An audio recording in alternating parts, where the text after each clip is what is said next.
एक बार की यह बात है। हरियापुर नामक एक गांव था। उस गांव में लखन रहता था पत्नी कमला के साथ, और कमला की बेटी प्रिया रहती थी। लखन जो कि थोड़ा घमंडी था, प्रिया जो कि अपना बैग लेकर रोज पाठशाला जाया करती थी। एक दिन प्रिया अपने पापा लखन से कहती है कि पापा, मैं आपको एक बात बता देती हूँ कि जब मैं पाठशाला जाती हूँ तब मेरे सारे दोस्त मुझ पर हंसते हैं, क्योंकि मेरे पास एक अच्छा सा बैग नहीं है और ना तो मेरे पास एक नई साइकिल है। पापा, मैं आपको कह देती हूँ कि अगर आप मुझे नई साइकिल और एक नया बैग लाके नहीं दिए तो मैं कल से पाठशाला नहीं जाऊंगी। उतना कहकर प्रिया वहां से चली जाती है। तब लखन कहता है, अरे मेरी फुटी किस्मत में एक कैसा बाप हूँ कि जो मेरी एक बेटी प्रिया को एक नया बैग और एक साइकिल लाके नहीं दे सकता। हाय हाय, मुझे अपने ऊपर शर्म आ रही है। लेकिन मुझे अब दुखी होने से कुछ नहीं होगा। मुझे अपनी बेटी के इच्छा के लिए तो कुछ ना तो कुछ करना पड़ेगा। हाँ, मैं एक काम करता हूँ, मैं गांव में जाकर काम ढूंढता, शायद मुझे कुछ काम मिल जाए। उतना कहकर लखन काम ढूंढने के लिए अपने घर से निकल जाता है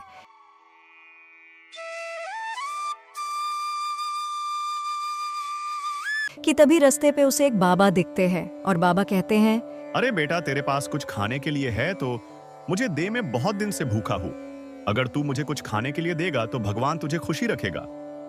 लेकिन लखन जो कि घमंडी था और ऊपर से लखन की बेटी प्रिया की इच्छा पूरी करनी थी, इसलिए बाबा को खाने के लिए कुछ नहीं देता और थोड़ा गुस्सा होकर कहता है कि अरे जाओ जाओ, अपना काम करो।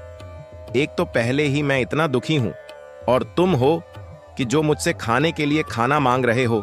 जाकर काम करके खाओ ना, मुझसे क्यों मांग रहे हो? एक तो मेरी बेटी की इच्छा पूरी करनी है, पता नहीं कहां कहां से आ जाते हैं। चलो जाओ यहां से।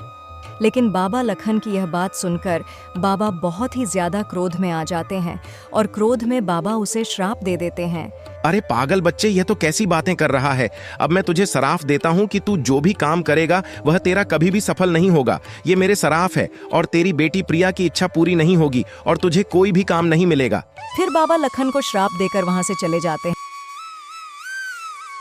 हैं और लखन कहता है कि अरे ये मैंने कितनी बड़ी भूल कर दी। मैं कितना बड़ा मूर्ख हूँ। मैं एक तांत्रिक बाबा को यह सब बोल दिया। हाय मेरी फुटी किस्मत, मैं कितना बड़ा पागल हूँ। मुझे तांत्रिक बाबा को यह सब नहीं बोलना चाहिए था। अच्छा चलो, ये सब छोड़ो, जो हो गया सो हो गया। अगर मैं काम नहीं ढूंढा तो मैं अपनी बेटी की इच्छा कैसे पूरी कर पाऊंगा? इसलिए मैं अब काम ढूंढने जा रहा हूँ।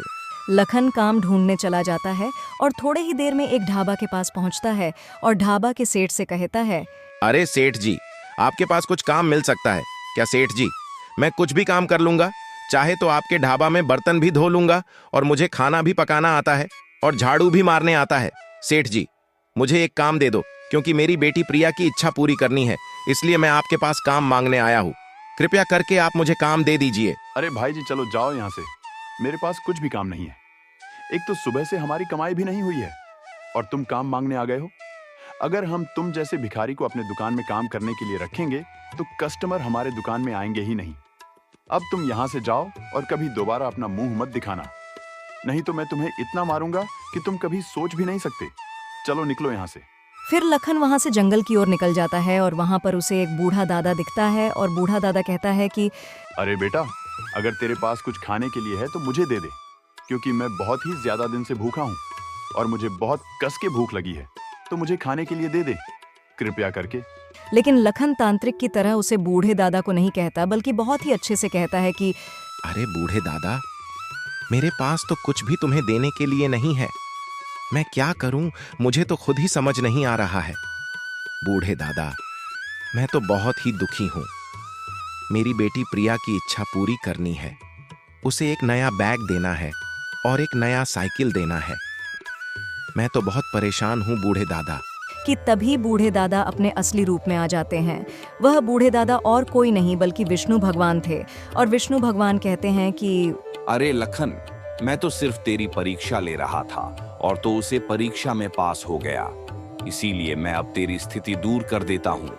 मैं जानता हूँ कि तेरी बेटी प्रिया तो उसे एक नया बैग पर एक नया साइकिल मांग रही है, इसीलिए मैं रूप बदलकर तेरा दुख दूर करने आया था।